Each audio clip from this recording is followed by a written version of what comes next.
శ్రీ గురుభ్యో నమ. సద్గురు శ్రీ శ్రీ శ్రీ చంద్రశేఖరేంద్ర సరస్వతి మహాస్వామి శ్రీపాదుకాం పూజయామి నమ. శ్రీమాతృభ్యో నమ, శ్రీపితృభ్యో నమ, నమో శ్రీ గురుభ్యో నమ, నమో బ్రహ్మాదిభ్యో శ్రీ గురుభ్యో నమ. గురుకృపాహి కేవలం. వైబ్రెంట్ భక్తి ప్రేక్షకులకు దైవం మానుష రూపేణ శీర్షికకు స్వాగతం. కంచికామకోటి పీఠానికి 68వ పీఠాధిపతిగా భాసిల్లినటువంటి సద్గురు శ్రీ శ్రీ శ్రీ చంద్రశేఖరేంద్ర సరస్వతి మహాస్వామి వారి యొక్క దివ్య లీలను ప్రస్తావించుకుంటూ, ఒకనాడు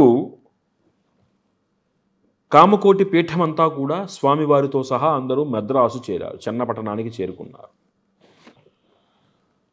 స్వామివారి ఆదేశంతో జయేంద్ర సరస్వతి మహాస్వామి వారు త్రిపుర సుందరి చంద్రమౌళేశ్వర స్వామి వారి యొక్క ఆరాధన అక్కడ జరుగుతూ ఉన్నది. జనం చాలా ఎక్కువగా వచ్చారు, కిటకిటలాడిపోతోంది ప్రాంతం అంతా కూడా. వారందరినీ కూడా వారందరూ కూర్చుందికి ఏర్పాటు చేయడం కోసం అని చెప్పి అక్కడ తాటాకుతోటి పందిరి వేయించారు. అక్కడ అది కూడా తాత్కాలికమైనటువంటి వసతిగానే ఏర్పాటు చేయడంతో కొంత ఏం జరిగింది అంటే వసతి కూడా కొంత సానుకూలంగా లేని పరిస్థితి. దీనికి తోడు హఠాత్తుగా ఒక్కసారిగా వాతావరణంలో మబ్బు పట్టేసింది, కారు మబ్బు పట్టేసింది. ఏ క్షణమైనా సరే వర్షం వచ్చేటట్టుగా పరిస్థితి కనబడుతున్నది. ఒకవేళ గట్టిగా వర్షం పడితే అది తాత్కాలికమైనటువంటి వసతి, అది ఆగుతుందో లేదా అనేటువంటి ఒక భయం కూడా జనాలలో ఉన్నది. ఇలాంటి పరిస్థితుల్లో ఎలాగా అన్నటువంటి సంశయం, అందరూ ఒక కన్ను అమ్మవారి మీద, ఒక కన్ను అటు మేఘాల మీద, అటుగా అంటే అన్యమనస్కంగా అక్కడ చూస్తున్నారు. దూరం నుంచి కూర్చుని చూస్తున్నటువంటి పరమాచార్య స్వామి ఇదంతా కూడా ఒక్కసారి గమనించారు. ఆయన అలా చక్కగా అడుగు వేసుకుంటూ వెళ్ళి ఒక్కసారి ఆకాశాన్ని అలా పరికించారు.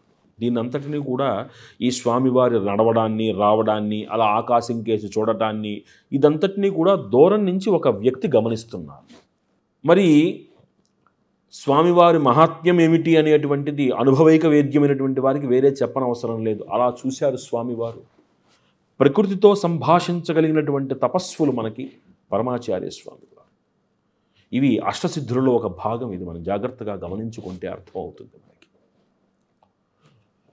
ఆ కారు మబ్బులు తొలగి చక్కటి ఎండతోటి మళ్ళీ వాతావరణం అంతా కూడా ఆహ్లాదజనకంగా మారిపోయింది. ఒక్కసారి అందరిలోనూ ఆ క్లేశ నివృత్తి జరిగేసరికి అందరి మనస్సులు కూడా చక్కగా చంద్రమౌళేశ్వర స్వామి వారి యొక్క పూజ మీద మనస్సు లగ్నమయ్యింది. మళ్ళీ స్వామివారు లోపలికి వెళుతూ ఎవరైతే ఒక వ్యక్తి ఆయనను పరికిస్తున్నారో వారి దగ్గరకు నడుచుకుంటూ వెళ్ళి, ఏమయ్యా నీ సందేహము నివృత్తి అయిందా అని అడిగారు ఆయన. ఒక్కసారి హతాశుడయ్యాడు ఆ కుర్రవాడు. నాకు సందేహం ఉన్న సంగతి వీరికలా తెలుసు? ప్రకృతితోనే సంభాషించగలిగినటువంటి మహనీయులకు తోటి వారి మనస్సులో ఏముందో తెలుసుకోవడం అంత కష్టమా?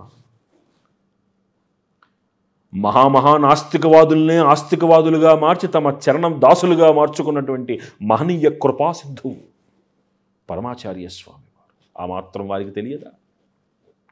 వెంటనే అతను జవాబుగా తీరింది స్వామి. ఇంతకీ ఏమిటిట ఆయన సందేహం ఏమిటి? స్వామివారు అడిగిన దానికి అతని జవాబుకి అర్థం ఏమిటి? ఇంతమంది ఆందోళనలు గమనించినటువంటి ఆ స్వామివారు నడుచుకుంటూ వెళ్ళి ఆకాశంలో చూస్తే, ఆకాశంలో చూసినంత మాత్రాన వచ్చేటువంటి వర్షం ఆగిపోతుందా? ఇది వారి సందేహం. అలా స్వామి కాసేపు తేరిపారు ఆకాశాన్ని చూడగానే అక్కడ మబ్బు తేలిపోవడం ఏమిటి, విశేష ప్రచండమైనటువంటి ఆ ఎండ రావడం ఏమిటి అన్న ఆశ్చర్యంలో మహనీయులు కదా అనుకున్నటువంటి వారి జవాబు, నా సందేహం తీరింది స్వామి అని వారి రూపంలో వారికి అందింది. ఆయనే ఒకనాడు గాంధేయవాదిగా, కాంగ్రెస్ కార్యకర్తగా వర్ధిల్లినటువంటి, ఎంతో ప్రఖ్యాతిగాంచినటువంటి ఊటుకూరి నరసింహారావు గారు. అంటే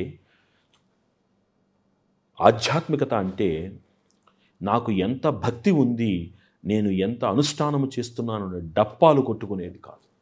ఆధ్యాత్మికత అనేటువంటిది మన మనస్సుని ప్రకృతితోటి అనుసంధానం చెయ్యడమే అన్న నిజాన్ని గ్రహిస్తే దైవానికి ఆకారము ప్రకృతి అన్న నిజం తెలుస్తుంది మనకి. అలాంటి మహనీయుల యొక్క ఆ దివ్య పాదపద్మాలకి మనస్ఫూర్తిగా నమస్కరించుకుంటూ సర్వం శ్రీ లలితా మహాత్రిపుర సుందరీ దేవి దివ్య పాదార విందార్పణమస్తు.